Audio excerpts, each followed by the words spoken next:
Bueno, gracias a los hermanos que nos dirigen en la música y podemos adorar al Señor.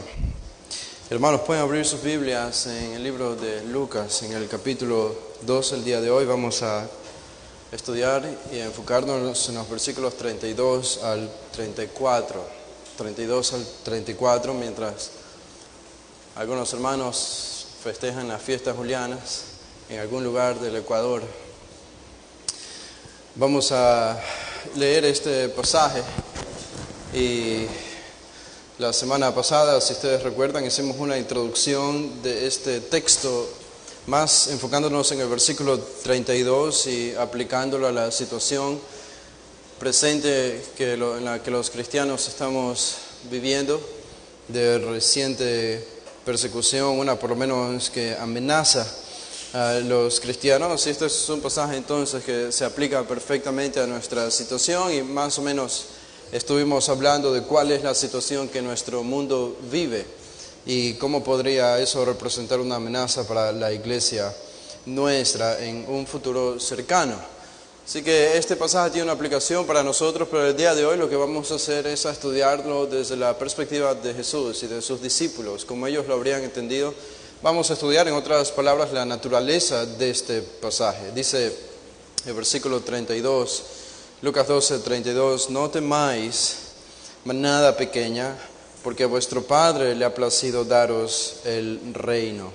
Vended lo que poseéis y dad limosna. Haceos bolsas que no se envejezcan, tesoro en los cielos que no se agote, donde ladrón no llega ni polilla destruye.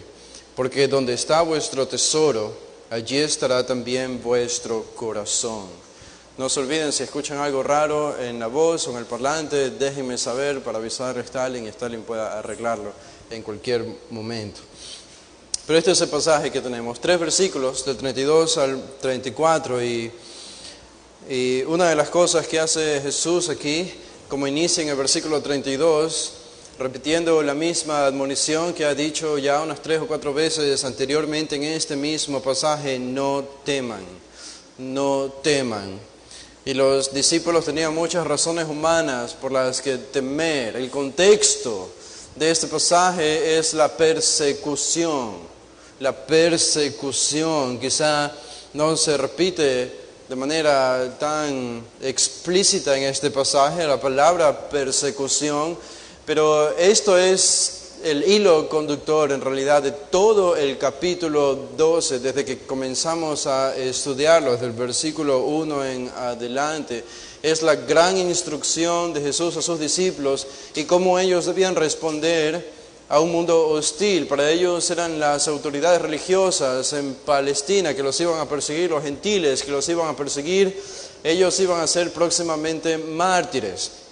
Así que las palabras de Jesús aquí llevan un sentido de urgencia porque ya estaban comenzando a sentir la persecución. Ellos no están en los 12 tronos sentados juzgando a las 12 tribus de Israel. Los discípulos no, todavía no, esa es la gloria para ellos, pero ahora están aproximándose no a la gloria sino a la cruz. Primero tenían que pasar por su propia cruz y cada uno iba a enfrentar su propia cruz. Algunos literalmente iban a ser crucificados como el Señor Jesús, otros de otras maneras iban a sufrir martirio.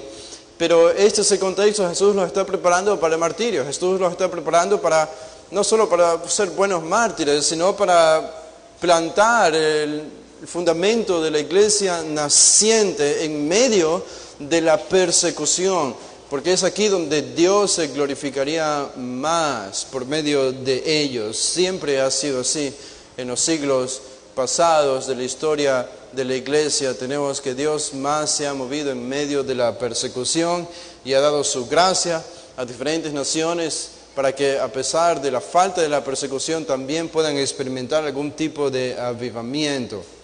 Y entonces los discípulos están prontos a enfrentar su propia cruz y su propio martirio y la persecución. Y de ahí entonces la urgencia de Jesús, de la admonición a no teman, no tengan miedo. Pero hay otra cosa que Jesús quiere hacer, y esto después de lo que ya hemos estudiado, la instrucción a no estar ansiosos, a no afanarse con las cosas de este mundo. A pesar de que ha hecho esto, creo que lo va a hacer de una manera más positiva en estos versículos 32 al 34, que son la gran conclusión de todo este pasaje. Porque ahora Jesús lo que busca hacer en ellos es que ellos se desarraiguen de todo apego al materialismo, a las posesiones materiales. Y nosotros somos como ellos, están inclinados a vivir en este mundo y tenemos nuestra vida social con personas de este mundo, tenemos ustedes su vida secular y tienen sus negocios y sus trabajos y están rodeados de personas del mundo y tienen también sus preocupaciones físicas y materiales y casas y alimento y comida y todo el tiempo estamos absorbidos en algún sentido por este mundo y por las cosas de este mundo y a veces es casi imperceptible para nosotros darnos cuenta que estamos siendo absorbidos por el sistema de este mundo y que nuestra mente está siendo llevada a pensar solo en este mundo, a invertir en las cosas de este mundo y a preparar un futuro seguro para este mundo. Y lo que Jesús quiere hacer con sus discípulos es justamente todo lo contrario a esto. Y por eso las palabras que tenemos aquí en los versículos 32 al 34, esto va a tener el propósito entonces de en algún sentido purgar a sus discípulos de todo materialismo y de elevar su mente cristiana a un plano y a una dimensión diferente de la terrenal, diferente de la material, a una dimensión espiritual, a una dimensión celestial y eterna, porque solamente si su mente estaba puesta en lo celestial y en lo eterno, ellos iban a ser útiles al Señor, de otra manera iban a ser inútiles a Dios. Y bueno, estos son los versículos 32 al 34. Ahora, aquí tenemos 3 puntos básicamente. El versículo 32, después de la admonición de Jesús a los discípulos, no teman, no tengan miedo. ¿Por qué? La persecución. No tengan miedo de las personas, no tengan miedo de las amenazas de las autoridades, no tengan miedo del encarcelamiento, no tengan miedo de la muerte. No teman, no teman. Y básicamente Jesús les va a dar aquí 3 razones por las que no debían temer. ¿Cuáles son estas 3 razones? Es, en un sentido, como dice el título del sermón, es una manera en cómo ellos podían robustecer su fe en medio de la persecución, cómo no temer. Bueno, y la primera que tenemos aquí está en el versículo 32, es conocer nuestra herencia. Conocer nuestra herencia. Jesús les dice, ustedes tienen que conocer cuál es su herencia para no temer. ¿Cuál es su herencia? Bueno, Jesús comienza con este símil. Él compara a sus discípulos con un símil, una metáfora muy conocida para ellos en el mundo judío y antiguo. Eran el símil o la comparación de ovejas. Él les dice y los llama manada pequeña. Manada pequeña. Él está hablando en singular en realidad. Cuando él dice no temáis, no es plural, sino el temer es singular. No temas. No temas. Tú no temas. Pero está hablando a todos sus discípulos y sin embargo habla en singular y dice no temas. ¿Por qué? Porque la referencia es a la manada, a la manada. Él singulariza entonces a todos sus discípulos en una sola imagen, en una sola metáfora. Esta imagen de un redil, un grupo de ovejas vistos como uno solo.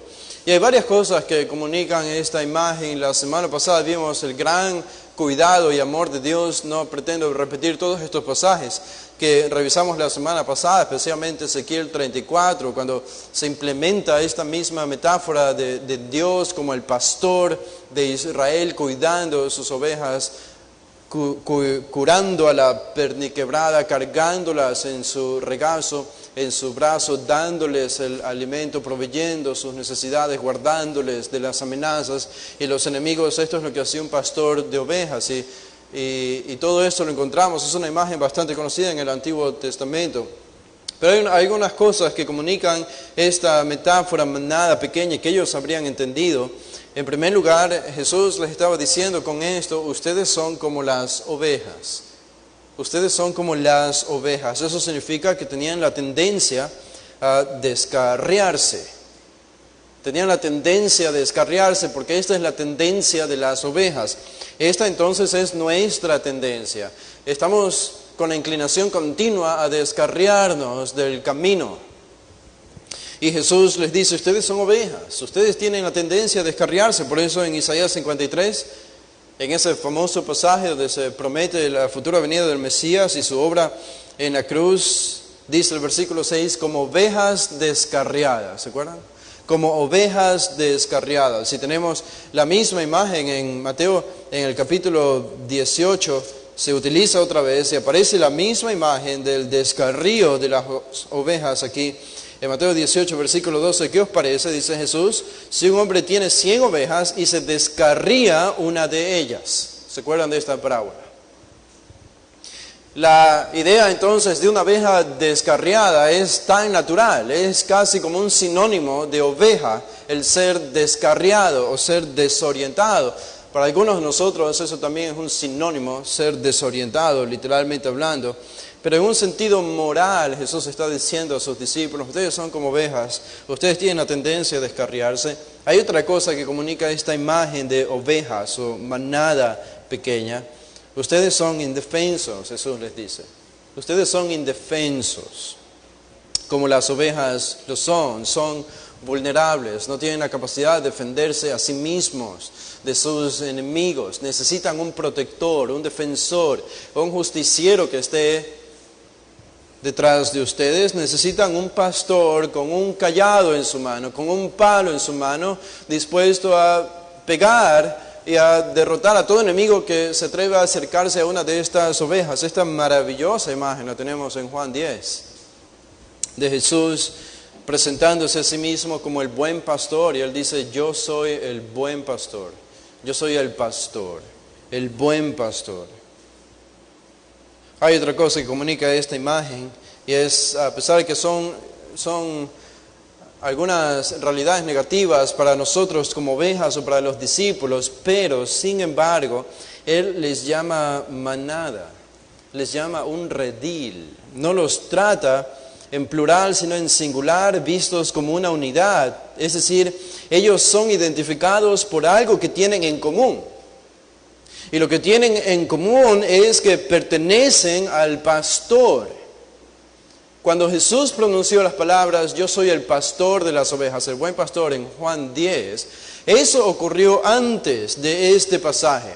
Cuando Jesús había visitado Jerusalén por un breve tiempo y pronunció estas palabras en Juan 10, yo soy el buen pastor. Después salió de Jerusalén y algunos días o semanas después tenemos esta instrucción de Jesús en Perea, en Judea, fuera de Jerusalén, a sus discípulos. Así que ellos ya entendían que Jesús era su buen pastor y ellos eran las ovejas. Y lo que hace esta metáfora es comunicar entonces el hecho de que ellos le pertenecían a Dios, porque son un solo redil, no hay varios rediles.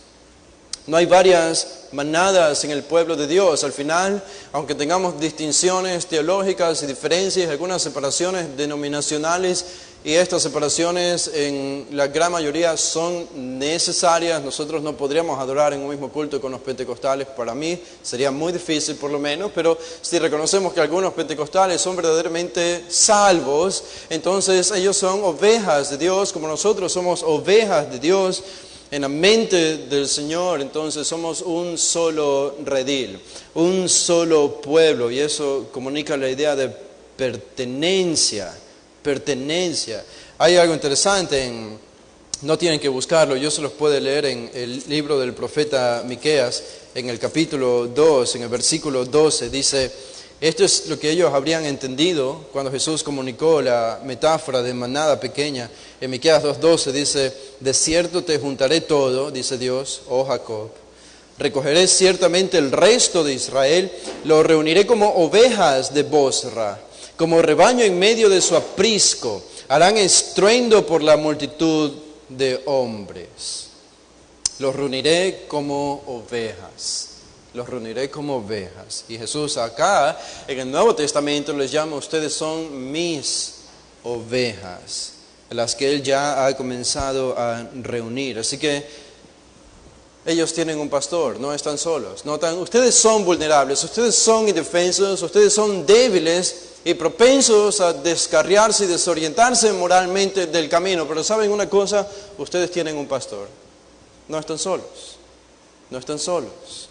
Y esta es una razón por la que ellos entonces no debían temer. La imagen de oveja es una imagen frágil y débil y torpe. Habla de nuestro pecado, en otras palabras. Pero al mismo tiempo, Jesús no pudo haber utilizado una imagen mejor para darnos o comunicarnos el sentido de seguridad que necesitamos en este mundo. Porque eso es lo que comunica la imagen de oveja. Una oveja siempre está guiada y cuidada por un pastor. Una oveja nunca está sola. Sería extraño, raro encontrar una oveja sola sin un pastor. Y qué consolación esto debió haber tenido para los discípulos. Pero aquí viene la razón literal por la que Jesús les dice que no debían temer. Si acaso esto no era suficiente, el ser llamados manada pequeña, ustedes son mi manada, ustedes son mi redil, yo los tengo bajo mi cuidado, yo los protejo, yo soy su pastor. Este es el Dios del universo que está diciendo, yo soy tu pastor. Pero acaso si esto no fuese suficiente, él añade la razón literal en el versículo 32 al final, dice, ¿por qué? ¿Por qué no deben temer? Porque a vuestro Padre le ha placido daros el reino. Wow.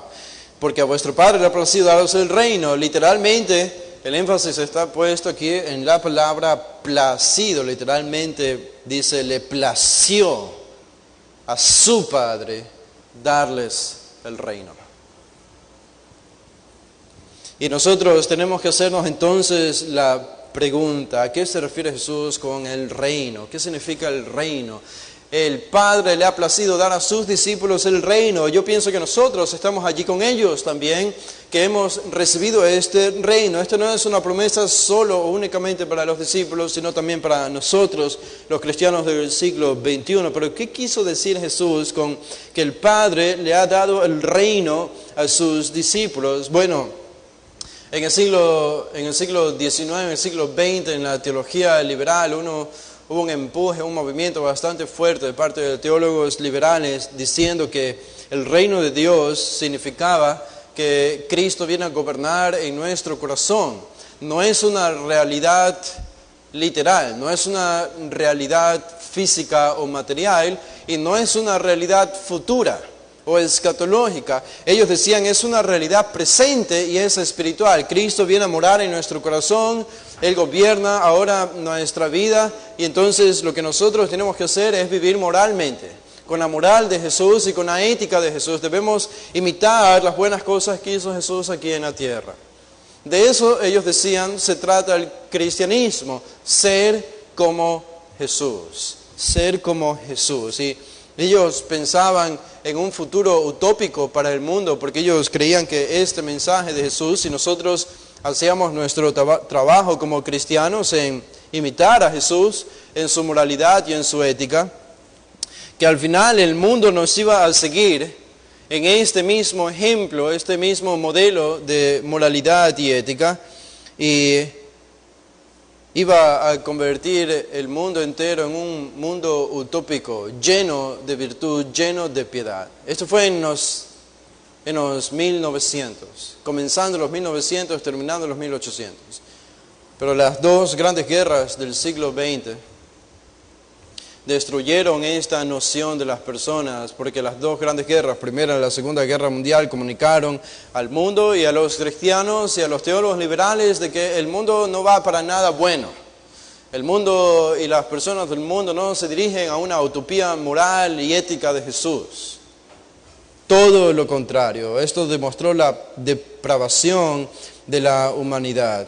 Así que las dos guerras terminaron destruyendo esta perspectiva. Por eso lo que Jesús está diciendo aquí no es simplemente a vuestro Padre le ha placido daros el reino. Es decir, ahora yo vengo a morar en su corazón. Ahora ustedes pueden ser capaces de imitar mi vida y pueden vivir como yo viví. Tiene que ser más que eso. Tiene que ser más que eso. Si esto se supone que va a animar a sus discípulos y debe ser una razón para que ellos no teman. ¿Cómo entender el reino? ¿Qué es lo que está prometiendo en realidad Jesús aquí? ¿Qué es lo que Él promete a sus discípulos? Y bueno, la respuesta es que debemos entenderlo como los discípulos lo habrían entendido. Los discípulos no eran 12 griegos gentiles, ni 12 romanos gentiles, ellos eran 12 judíos. Y como judíos conocían su Antiguo Testamento y muchas de las enseñanzas de Jesús parten de la noción del Antiguo Testamento. Y cuando pensamos en reino, entonces tenemos que dirigirnos hacia el Antiguo Testamento y ver lo que el Antiguo Testamento enseña acerca del reino. Y esto es lo que los discípulos habrían entendido acerca del reino. No voy a leer, pero solo les doy la referencia. En 2 Samuel 7:16 aparece la palabra reino y Dios promete el reino a David y a un descendiente de David que tendrá un reino permanente, un reino eterno. El descendiente de David, que es una referencia al Mesías. El reino entonces, ellos, los judíos, estaban esperando el advenimiento de este reino que sería un reino permanente y que nunca sería destruido. Esto es en parte lo que está prometiendo Jesús. Y lo que vamos a ver aquí en estos textos es lo que Jesús está prometiendo a sus discípulos. En el Salmo 22, el versículo 18 dice, bueno, el Salmo 22, ustedes pueden leerlo, tenemos varios versículos, solo voy a limitarme a uno. Versículo 28 dice, 22:28, porque de Jehová es el reino y Él regirá las naciones. Otra vez la palabra reino y la idea de que el reino de Dios iba a abarcar todas las naciones de la tierra, no solamente la nación de Israel, es otra cosa que los judíos y los discípulos conocían. En el Salmo 102, el versículo 22, dice, cuando los pueblos y los reinos se congreguen en uno para servir a Jehová. Otra vez, todos los reinos iban a venir a prestar su lealtad al Dios de Israel. En el Salmo 103, el versículo 19, dice, Jehová estableció en los cielos su trono y su reino domina sobre todos. La superioridad del reino de Dios que fue prometido a los judíos sobre todas las naciones. En otras palabras, cuando los judíos pensaban en el reino de Dios, que iba a ser una realidad para ellos, pensaban en un reino que no iba a competir con otros reinos de la tierra, sino que iba a ser el mayor imperio que haya existido sobre la humanidad. Este era el reino que ellos estaban esperando.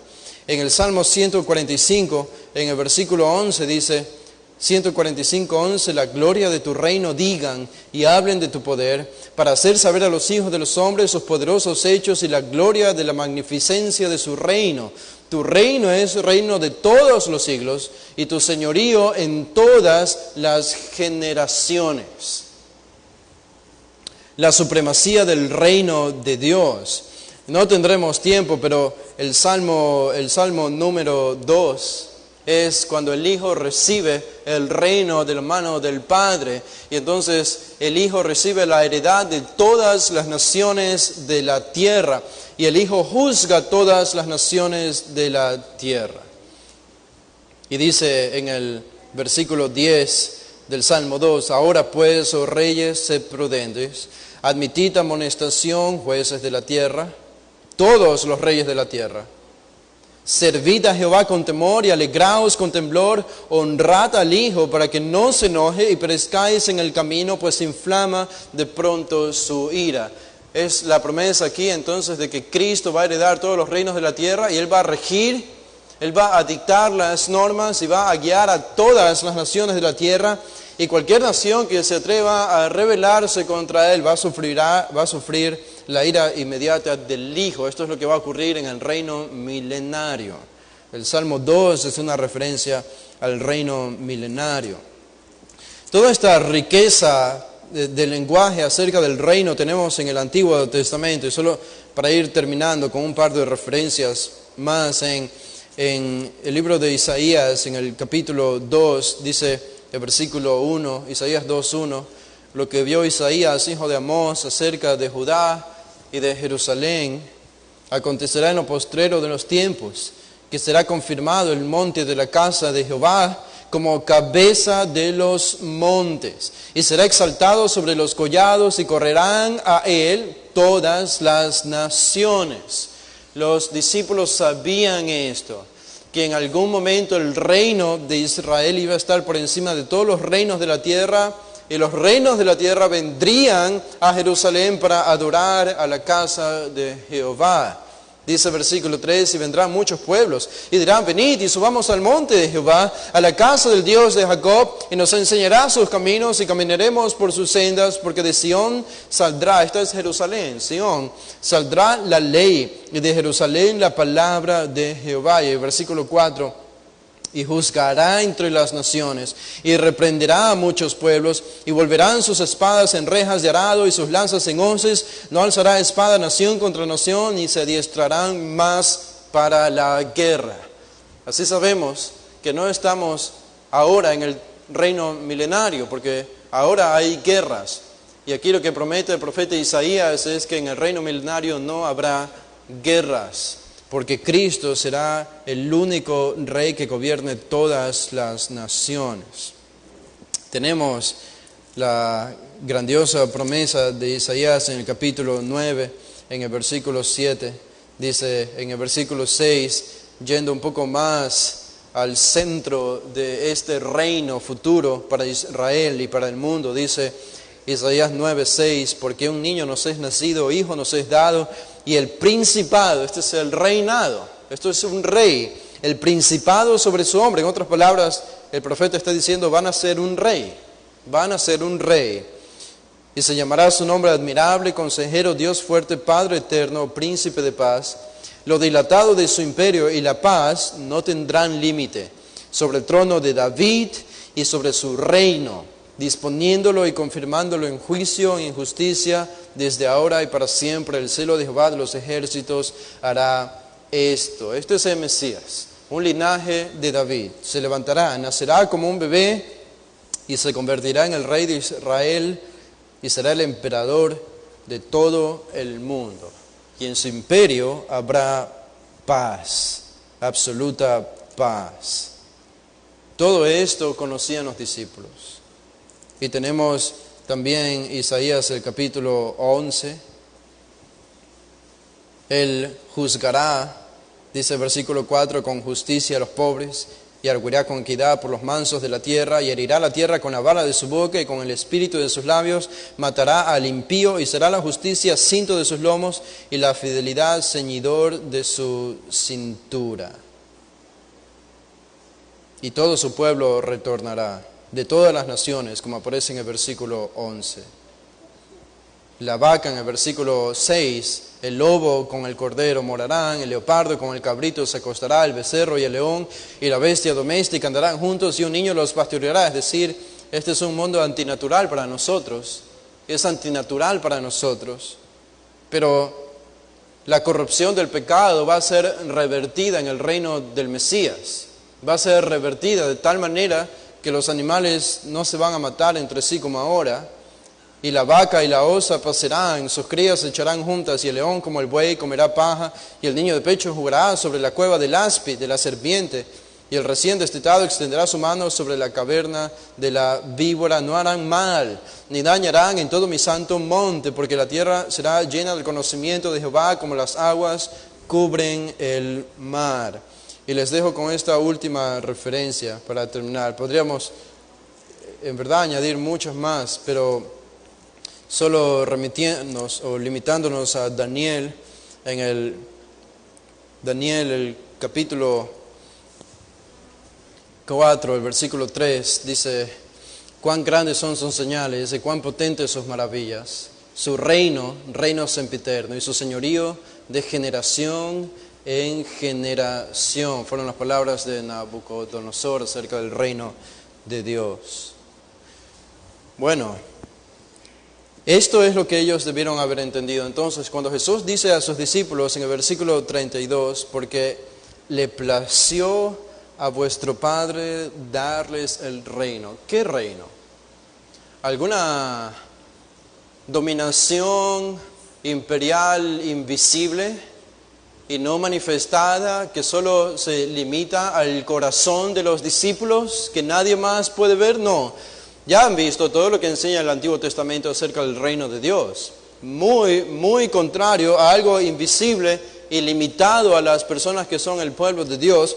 El reino de Dios es el dominio universal de Dios y eterno, que tiene un alcance último, incluso para revertir el pecado, no solo de las personas, sino también de los animales. Y todos reconocerán a Dios como el único Rey y vendrán a Jerusalén a adorarle allí de tiempo en tiempo. Este es el reino. Este es el reino. Y cuando Jesús dice esto a sus discípulos, entonces nosotros entendemos, esto sí debe haberles dado una razón verídica para no temer. Si Jesús les está diciendo, no teman, manada pequeña, aunque son una manada pequeña ahora, son pequeños, son vulnerables, no son un gran movimiento, no son la mayoría. Pablo dice, no somos muchos sabios ni muchos nobles. Somos los despreciados del mundo. Son una manada pequeña. Sin embargo, a vuestro Padre le plació darles el reino. ¡Qué promesa! Y esto es lo que prometió Jesús a sus discípulos. Si el reino es algo solo espiritual, no habría tenido mucho impacto. Ahora Jesús usa una palabra interesante aquí. Solo para no irnos tan rápido, el versículo 32, él usa, mejor dicho, dos palabras interesantes aquí. Dos palabras. Él dice, al Padre le plació darles. ¿Ustedes se acuerdan dónde aparece esa palabra? Dar, en el Nuevo Testamento. Es en el versículo más conocido por los evangélicos.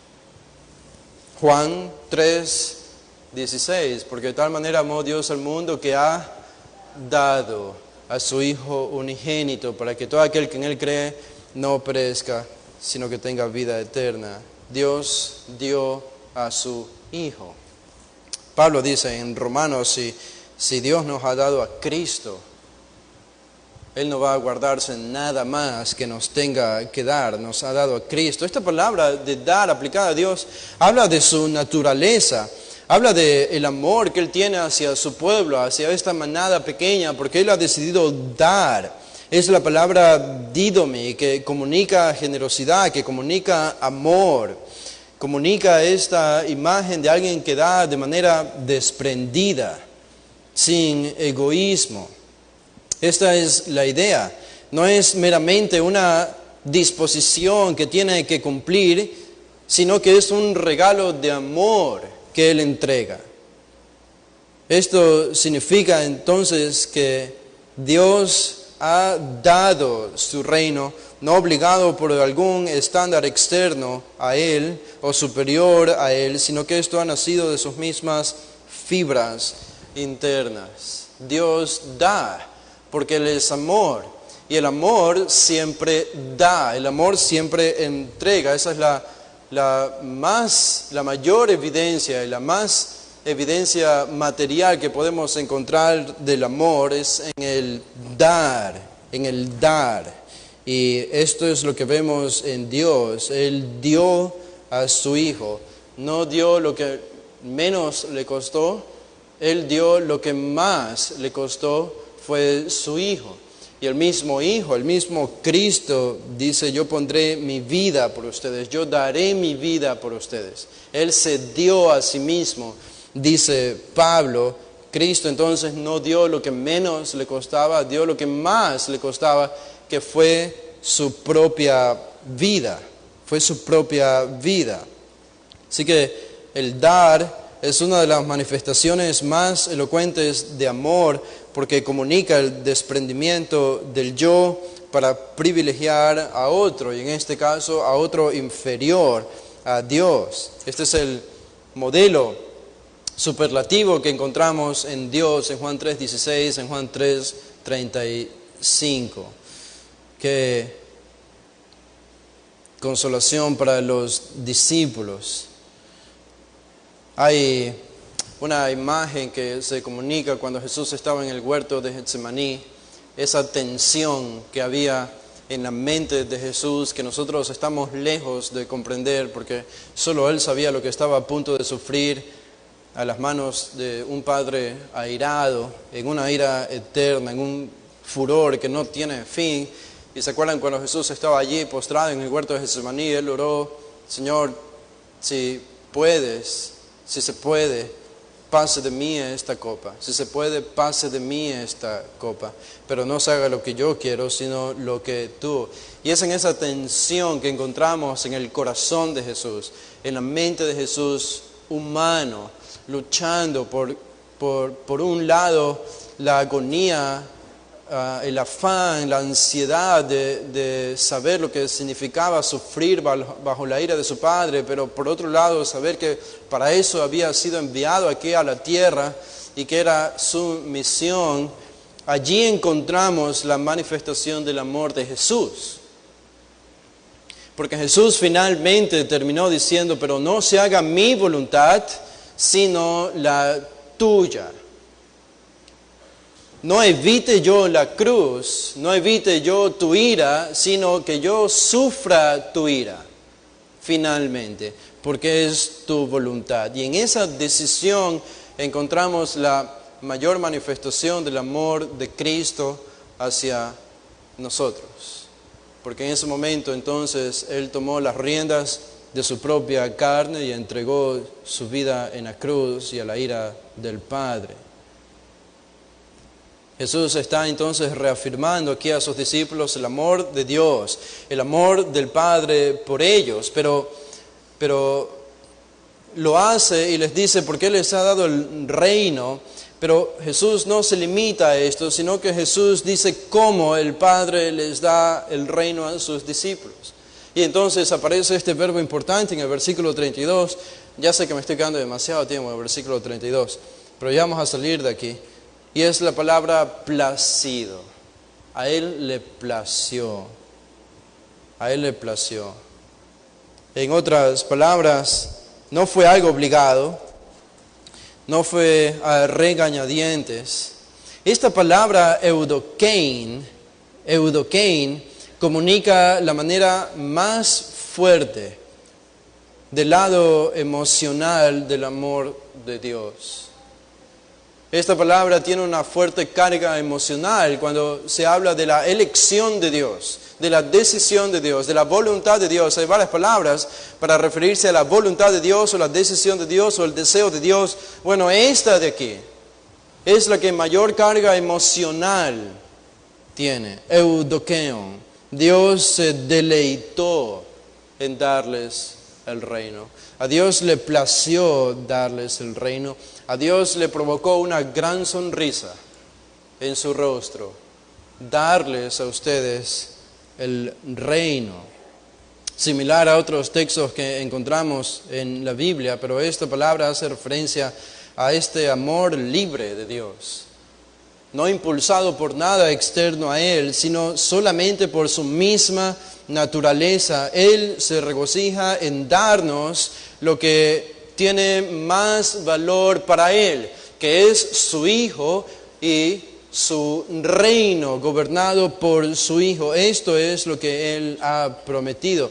Y estas son las maravillosas palabras, y este mismo término se repite en Efesios 1, el versículo 5, el versículo 9, el versículo 11, cuando a Dios le plació elegirnos, le plació predestinarnos, por su beneplácito, dice Pablo, darnos todas las cosas para nuestra salvación. Bueno, el texto entonces no dice que le plació a Dios darles el reino solamente por algo impulsivo, sino impulsado por su propia naturaleza. Y una imagen maravillosa de esto que no tenemos tiempo de analizar está en Lucas 15. ¿Se acuerdan las tres parábolas de Lucas 15? Y la parábola que termina con el hijo pródigo, la parábola del hijo pródigo, y que es el mismo caso en las otras dos parábolas de la moneda perdida o de la oveja perdida, que cuando es encontrada, el dueño está lleno de gozo. tan regocijado de haber hallado lo que se había perdido. Cuando el hijo pródigo regresó, el padre estuvo tan regocijado porque el hijo había llegado y había encontrado entonces la salvación. Esta es la imagen de Dios en el cielo al darnos el reino. ¿Qué motivo entonces hay para temer? ¿Qué motivo hay para temer la persecución política, la persecución estatal o gubernamental del gobierno? ¿Qué motivos hay para temer si a Dios le plació en su beneplácito darnos su reino y todo lo que implica el reino? Un reino que no es temporal, sino un reino que es eterno. Pero aun si eso no hubiese sido suficiente, Jesús añade otra razón más. Otra razón más. En el versículo 33. Vamos al versículo 33. Algunos dicen por fin. Dice el versículo 33, vended lo que poseéis y dad limosna. Haceos bolsas que no se envejezcan, tesoro en los cielos, que no se agote, donde el ladrón no llega, ni polilla destruye. Tenemos tres imperativos en este versículo 33. Jesús dice a sus discípulos, vendan lo que poseen, den limosna y háganse bolsas que no se envejezcan. Aquí vamos a hablar de dinero, porque Jesús está hablando de dinero. Recuerdan en la introducción les decía, Jesús quiere purgar a sus discípulos de todo arraigo a las cosas de este mundo. Y una de las cosas a las que tenemos que reconocer, tenemos la tendencia a arraigarnos, es el dinero, porque está tan cerca de nosotros siempre en nuestro bolsillo. Y esto es casi metafórico para decir que el bolsillo está tan cerca de nuestro corazón. Y así es como está el dinero espiritualmente en nuestras vidas a veces. Tan cerca a nosotros, demasiado cerca, no debería estar tan cerca. Y Jesús sabe que esta es una tendencia también en sus discípulos. Y todo lo que Jesús hace aquí, el llamado de estos tres imperativos, es a desprenderse de las cosas materiales, a desprenderse del dinero. Qué importante es esto. Y en un sentido, el versículo 32 va con el versículo 33, porque en un sentido Jesús dice, si al Padre le ha placido daros el reino, y esto es todo. Digo, los miles de dólares que tú puedes reunir en el banco son efímeros, son una gota insignificante para lo que es el reino de Dios. Y Jesús dice, si el Padre les ha dado el reino, Él va a utilizar la misma palabra, dice, vended lo que poseéis y den.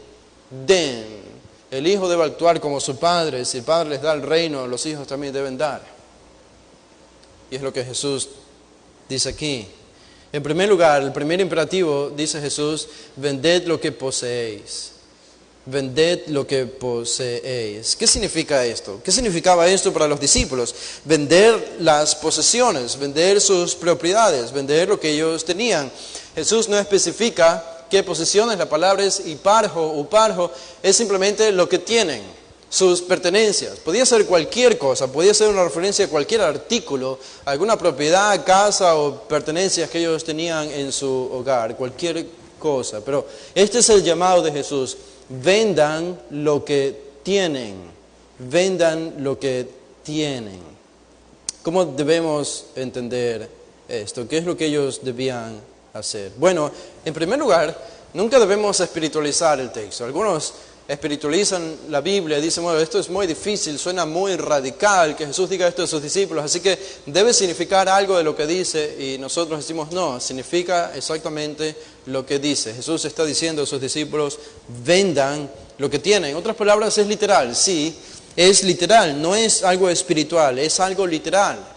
Jesús está hablando de dinero aquí. Jesús está hablando de posesiones materiales en este versículo. Ahora, ¿qué nos significa esto? Bueno, no significa que ellos debían venderlo todo y quedarse sin nada. No significa eso. No significa eso, y sabemos que no significa eso porque ustedes notan que Jesús no especifica qué artículos ellos debían vender. Y Jesús no añade la palabra vendan todo. Él simplemente dice vendan las cosas que tienen.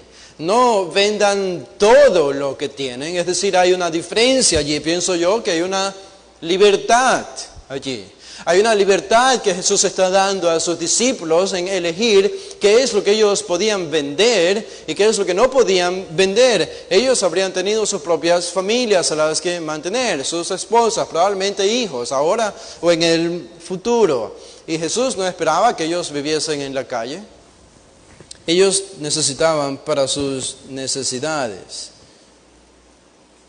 Es decir, Jesús no llama a sus discípulos a un voto de pobreza, como algunos monjes entendieron este pasaje y otros del libro de Lucas en los tiempos medievales, y de allí nacieron los monasterios y vivían casi que en la cima de árboles, haciendo votos de pobreza. Este no es el llamado de Jesús aquí. Ellos tenían que suplir para sus necesidades, pero el texto dice, vendan lo que poseen, vendan lo que poseen. Ellos entonces debían vender lo que no era indispensable para subsistir en la vida. Ellos debían vender lo que no era primario para subsistir en esta vida terrenal.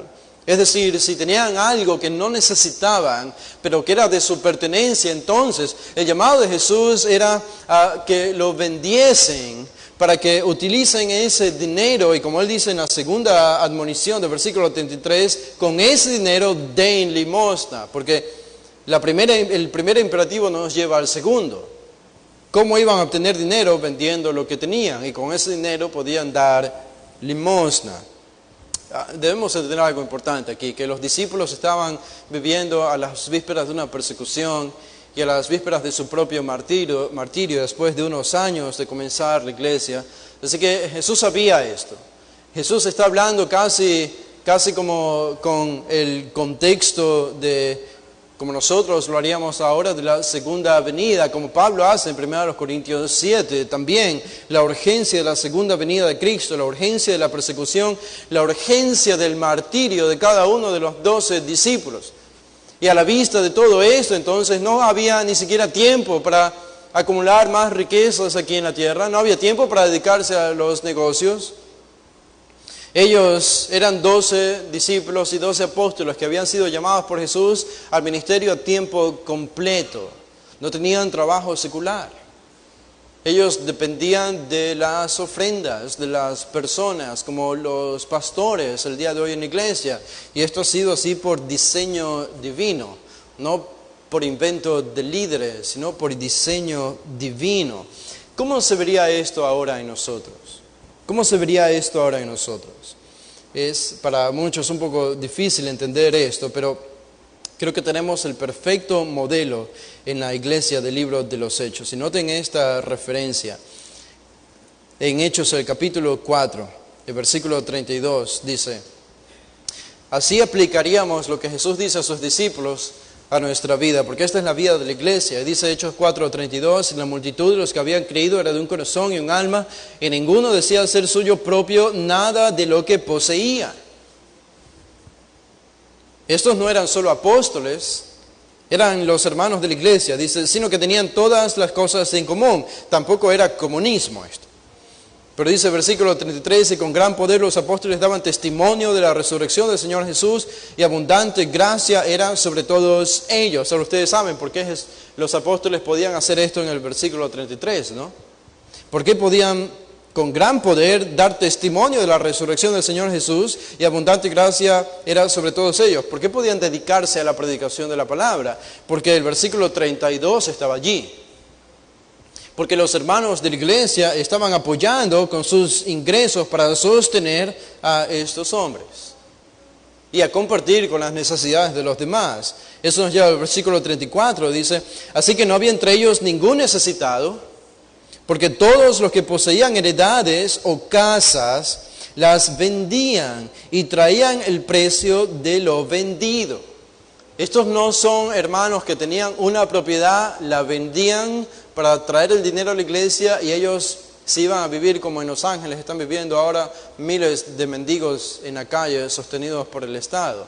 Este no es el llamado de Jesús. Debemos asumir que muchos de ellos tenían propiedades extras Y que entonces ellos pensaron en vender estas, y lo hicieron, vendieron estas propiedades extra que tenían, y ese dinero, o parte de ese dinero, lo trajeron a la iglesia.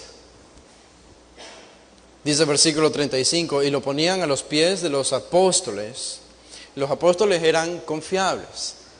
No traían ese dinero a cualquier pastor evangélico, sino un pastor que ha sido llamado por el Señor y que es confiable y que tiene credibilidad. Dice, y se repartía a cada uno según su necesidad. Y tenemos este mismo ejemplo en Bernabé. Dice el versículo 36, entonces José, a quien los apóstoles pusieron por sobrenombre Bernabé, que traducido es hijo de consolación, levita, natural de Chipre, como tenía una heredad, la vendió y trajo el precio y lo puso a los pies de los apóstoles. Wow. Sin duda, la iglesia floreció en los primeros años del cristianismo allá en Jerusalén, ¿no? Porque estos hermanos estaban verdaderamente comprometidos con el reino. El llamado del versículo 33 en Lucas 12 es: inviertan en el reino. Inviertan en el reino. No busquen amasar riquezas en la tierra. No sean como el rico insensato de la parábola que Jesús contó en este mismo capítulo 12. Jesús dice, vended lo que poseéis. Y Él dice entonces, y con ese dinero, ahora dice, den limosna. Den limosna. Y esta palabra limosna es una palabra interesante porque viene de una raíz que significa compasión o de la palabra misericordia. Compasión o misericordia. Entonces, la idea de dar compasivamente, de dar con misericordia. Jesús otra vez utiliza el verbo didomi, den ustedes, ahora aplicado a los discípulos. Entonces, si el Padre les dio el reino, ¿es ahora mucho pedir? Si Dios les pide que den de sus ingresos para invertir en el reino. Un hijo siempre imita a su padre. Un hijo lleva la misma naturaleza de su padre. Y si la naturaleza del padre es dar, entonces esa debería ser la naturaleza de sus hijos, que somos nosotros. Si el padre da, es porque esa es su naturaleza y nosotros compartimos con esa naturaleza. Estamos entonces en deuda con el Padre. Ustedes no sabían esto, ¿no? Pero estamos en deuda con Dios, porque Él ya nos ha dado el reino. Él nos ha dado el reino. Y la pregunta es ahora, ¿qué vamos a darle nosotros? No porque Él necesite algo de nosotros. Esto no es de dar y retribuir, como si la salvación se tratara de eso. No estoy hablando de la salvación, pero estoy hablando de la santificación, de cómo decidimos vivir nuestras vidas cristianas. Si ya estamos en el camino, ya estamos en el cristianismo, ya estamos dentro, ya somos de la iglesia de Cristo, bueno, entonces ahora no hay otra opción para nosotros que invertir nuestros ingresos en el reino. Invertir nuestro dinero en el reino no es una opción. ¿Qué vamos a hacer ahora? Esto es lo que debemos hacer. Jesús les dice entonces, ahora el Padre les ha dado su reino. Ustedes deben usar sus posesiones para ese mismo reino, para expandir ese mismo reino. Él nos ha dado lo mayor para que nosotros le demos lo menor. Lo mayor es el reino, para que nosotros le demos lo menor, que son algo de nuestros ingresos. Este fue el ejemplo de la iglesia de Macedonia, de la que Pablo habla en 2 Corintios 8 y 9. Gran ejemplo de entrega y generosidad. Esto entonces nos habla de invertir. ¿Dónde? Invertir en el reino, es lo que dice Jesús en el versículo 33. Vendan lo que poseen y den limosna. Lo uno lleva a lo otro. Vendan lo que poseen y den limosna. Esto es algo que tiene que ser determinado no por algún líder. Esto tiene que ser determinado por el propio corazón de cada cristiano. ¿Cómo voy a decidir invertir en el reino? ¿Con cuánto voy a decidir invertir en el reino? Esta es una decisión que cada uno debe tomar. Y no debe ser coartado o obligado por alguien más externo a él. Pero un corazón que entiende lo que ha recibido va a tener la tendencia de dar. Y de dar con generosidad. Y Jesús añade otra cosa en el versículo 33, un tercer imperativo. Él dice otra cosa más. aseos o háganse bolsas que no se envejezcan, tesoro en los cielos que no se agote, donde el ladrón no llega ni polilla destruye. Una cosa más, entonces, háganse bolsas. Estas bolsas son las que aparecen en el capítulo 10, eran bolsas donde los viajeros cargaban el dinero y lo llevaban amarrado a su hombro o en el cinto que llevaban en su cintura, y era una pequeña bolsa hecha de cuero donde ponían monedas o el dinero que ellos necesitaban para el viaje o para los suministros que necesitaban. La misma palabra también se usa en otros contextos para hablar de los tesoros de las naciones que ellos tenían muy bien guardados. Y entonces Jesús está haciendo referencia a esto: háganse bolsas, pero no bolsas terrenales, él dice, sino bolsas que no se envejezcan. Las bolsas naturalmente tenían tendencia a envejecer por el moho y por el ambiente, se corrompía este material, e incluso el dinero podía ser afectado también por medio del óxido. En el caso de las monedas, podían oxidarse y perderse. Jesús dice: no hagan esto, no hagan esto. No dediquen sus vidas para llenar sus bolsas de dinero. No dediquen sus vidas para esto. En la sabiduría judía se ve que algunos rabinos tratan de caracterizar el buen camino y el mal camino de diferentes maneras. Y uno de ellos, llamado Eliezer, dice que para él el buen camino es un hombre generoso. Esa es la buena vida, un hombre que es generoso. Y el hombre malo, el mal camino, es un hombre que decide vivir egoístamente. Para otro rabino llamado Joshua, el rabino Joshua, él dice que para él el buen camino es ser un buen amigo. Y el mal camino es ser un mal amigo. Y para otro rabino, él dice que para él ser bueno es, o ser elegir el buen camino es ser un buen prójimo. Ser buen prójimo. Y elegir el mal camino es ser un mal prójimo. Pero había otro rabino que dijo algo diferente a ellos, el rabino Shimón, y él dijo algo distinto. Él dijo que para él el buen camino yace en la habilidad de ver el futuro. Este es el camino bueno, decía él, ver el futuro. Y el mal camino es prestar dinero y ser incapaz de pagarlo. Ese es el mal camino para él. Asumido está, todo el que presta dinero o el que pide prestado debe pagar, y mucho más los cristianos. Pero esto hace que nos hagamos la pregunta: ¿en qué tiene relación, según la perspectiva de este judío, en qué tiene relación ver el futuro, el buen camino, con prestar dinero y ser incapaz de pagarlo, el mal camino? ¿Cómo se relacionan ambos? Aparentemente no hay una relación. Bueno, la relación está en lo siguiente: en el que presta, lo hace con la expectativa de que en el futuro podrá pagar al que le prestó.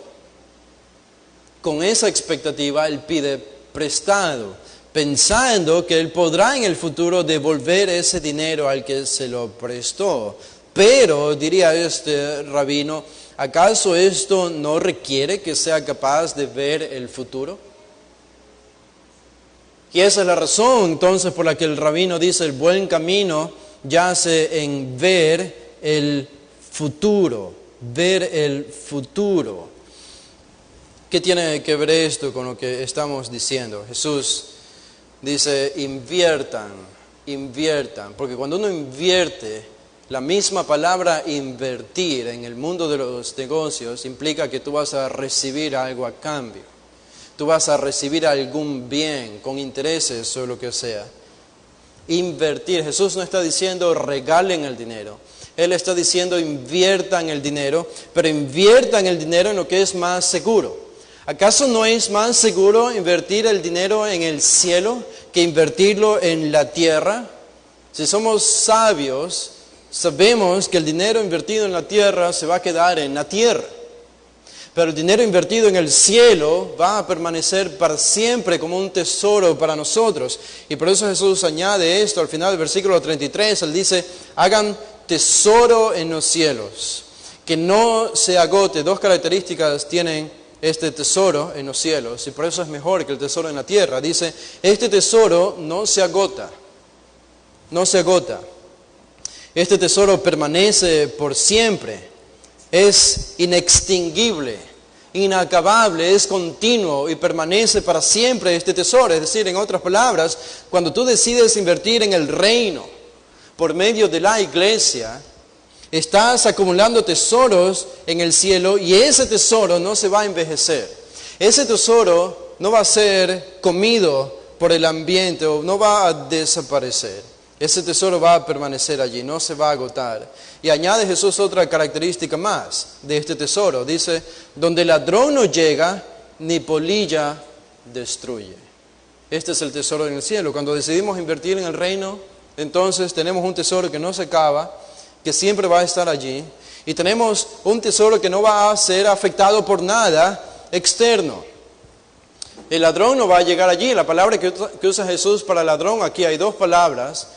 Una de estas palabras hace referencia a los ladrones que roban abiertamente y con maldad, haciendo males a las personas.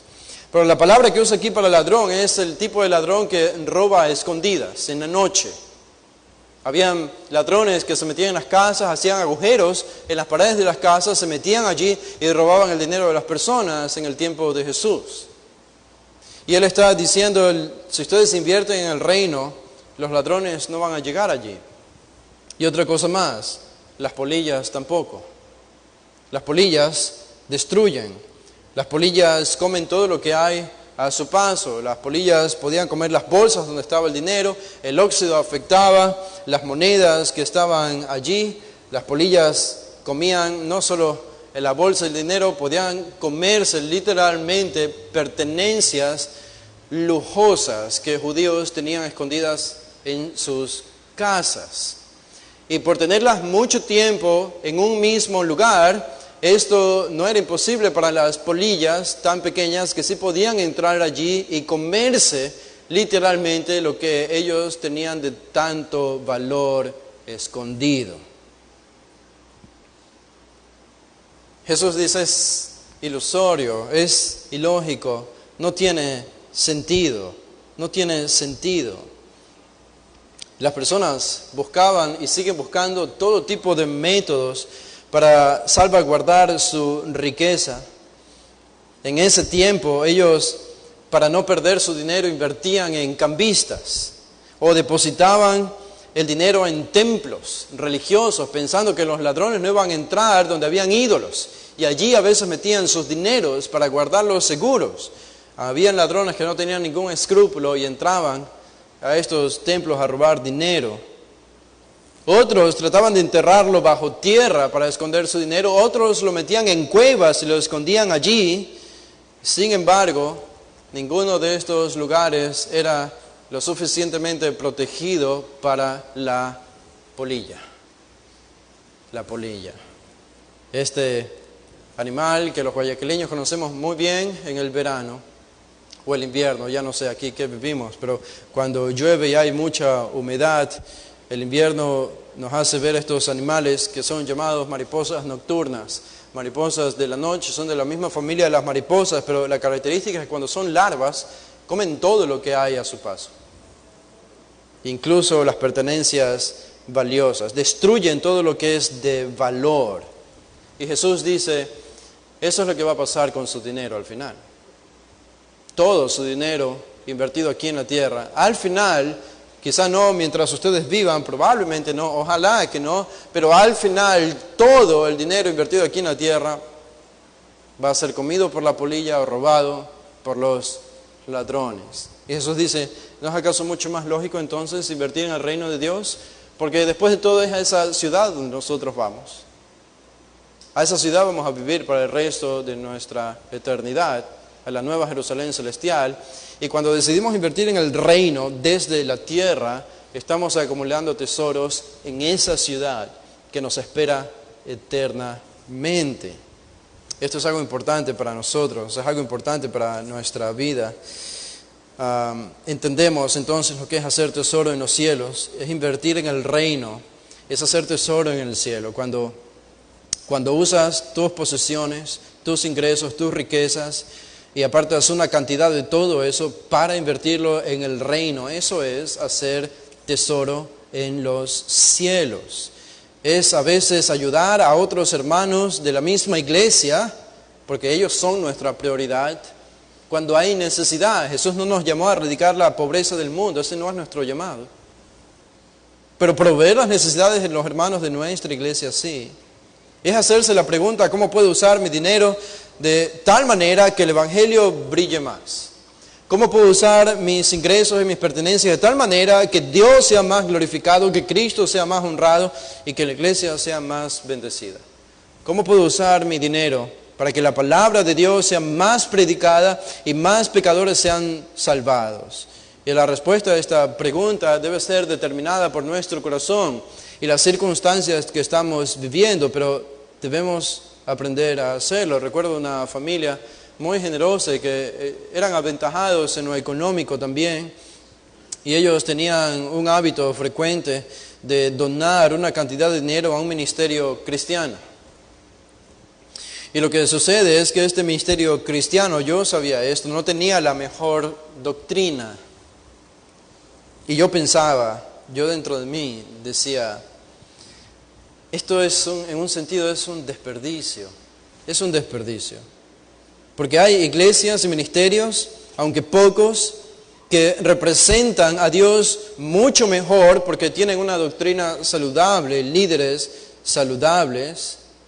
Y muchos de esos ministerios, iglesias, tienen necesidades y uno puede verlos en sus peticiones. Tenemos la necesidad de alcanzar a estas personas, de predicar, de santificar, de entregar la literatura, de hacer esto y lo otro. Y ellos están de verdad representando a Dios. Entonces, Dios ha diseñado el mundo y la iglesia de tal manera que Él provoca la necesidad, pero Él también pone el dinero para suplir esa necesidad en otros individuos, para que el dinero supla la necesidad.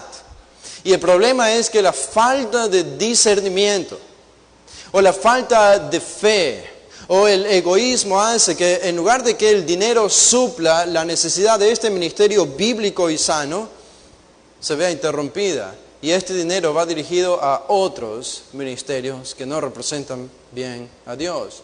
Ustedes pónganse a pensar cuántos miles y miles de dólares se han dedicado a iglesias y ministerios que predican falsa doctrina. Es increíble, es un gran desperdicio. A veces será sostener económicamente a un misionero, una donación para la iglesia. Y espero que ustedes crean que no estoy hablando por nosotros mismos aquí. Este es el llamado de Jesús. No decidí predicar Lucas solo para llegar a este texto y decirles que den dinero a la iglesia. Este es el texto que está aquí, tenemos que predicarlo como cualquier otro. Sostener a un misionero, una donación para la iglesia. Comprar literatura cristiana para ser entregado a pastores que están siendo entrenados. Donaciones a institutos o a un seminario donde se estén preparando pastores para que prediquen fielmente la palabra. Impulsar a ayudar a hermanos, miembros de la iglesia que están en necesidad económica. Este es el diseño de Dios. Así Dios ha diseñado. A algunos les da poco, a otros más, para que la abundancia de unos supla la necesidad de otros. Entonces, cuando tú apoyas a un misionero, cuando tú donas a la iglesia, cuando tú donas a algún instituto que prepara pastores para predicar el evangelio y predicar mejor, lo que estás haciendo literalmente estás promoviendo la salvación de almas. Estás promoviendo la salvación de almas y la santificación de iglesias enteras. Cuando inviertes en la iglesia, permites, por ejemplo, que el pastor no tenga que trabajar en un trabajo secular. Y eso haría que él pueda dedicarse todo su tiempo a estudiar la palabra, a orar y a predicarla como debe ser predicada. Eso va a permitir que los hermanos de la iglesia sean más santificados porque reciben más profundidad de la palabra predicada de ese pastor que está siendo sostenido por sus ingresos. Y entonces estos hermanos que están más santificados por la predicación de ese pastor que está siendo sostenido enteramente, van a ser más fieles en su llamado de predicar el Evangelio y vivir vidas santas. Eso va a resultar en más gente salva del mundo. Y entonces el reino de Dios se va expandiendo y se multiplica y crece. Dios ha diseñado esto de esta manera. Y es lo que dice Jesús aquí. Y déjenme terminar solo con un breve comentario en el versículo 34. El versículo 34 termina Jesús diciendo, porque donde está vuestro tesoro, allí estará también vuestro corazón. Esto solamente culmina con algo lógico. En primer lugar, para no temer, ¿qué debemos hacer? Conoce cuál es tu herencia. Conocer nuestra herencia es el reino de Dios. En segundo lugar, ¿qué hacer para no temer? Invierte en el reino. Invierte en el reino. ¿Sabían que invertir en el reino tiene este efecto de que quita el temor de nosotros? Cuando invertimos en el reino. Y por último lugar, versículo 34, define nuestra lealtad. Define tu lealtad. Porque donde está vuestro tesoro, allí estará también vuestro corazón. Más importante que el dinero y las cosas externas es el corazón. El corazón.